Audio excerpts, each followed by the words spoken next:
Hello friends, welcome to my channel Ramya vlogs. ఈరోజు మనం వీడియోలో నిషా రవికృష్ణ మీషో సిమ్లెట్ శారీస్ కలెక్షన్ చూద్దామండి.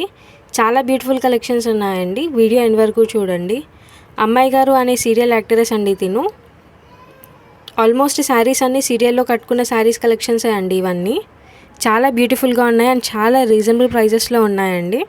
చూడొచ్చు మీరు వీడియోలో. మంచి కలెక్షన్స్ ఉన్నాయండి. ప్రోడక్ట్ యొక్క లింక్స్ అన్నీ నేను డిస్క్రిప్షన్లో ఇస్తున్నానండి. మీరు డిస్క్రిప్షన్ ఓపెన్ చేసి ప్రోడక్ట్ లింక్ పైన ట్యాప్ చేస్తే ఏవైతే ప్రోడక్ట్స్ ఉన్నాయో అన్నీ మీకు కనపడతాయి. సో అలా మీరు పర్చేస్ చేసుకోవచ్చు. నేను డిస్క్రిప్షన్లో నా వాట్సాప్ ఛానల్ లింక్ ఇంకా ఇన్స్టాగ్రామ్ది కూడా ఇచ్చానండి. మీరు అక్కడ కూడా నన్ను ఫాలో అవ్వచ్చు. మీకు ఏదైనా ప్రోడక్ట్ కోడ్ దొరకకపోతే నాకు స్క్రీన్షాట్ కొట్టి అక్కడ నుంచి పంపించండి. సో నేను చూసి మీకు లింక్ అనేది షేర్ చేస్తాను. అండ్ మీకు ఇంకా ఏదైనా సెలబ్రిటీ డ్రెస్సెస్ కలెక్షన్ కానీ శారీస్ కలెక్షన్ కానీ చూడాలి అనుకుంటే నాకు కమెంట్ సెక్షన్లో కమెంట్ చేయండి. నేను నెక్స్ట్ వీడియోలో అప్లోడ్ చేయడానికి ట్రై చేస్తాను. వీడియో నచ్చితే లైక్ చేయండి, షేర్ చేయండి. తప్పకుండా నా ఛానల్ని సబ్స్క్రైబ్ చేసుకోండి. మీరు ఇచ్చే సపోర్ట్ తోటి మంచి వీడియోస్ చేస్తానండి. Thanks for watching. Bye friends.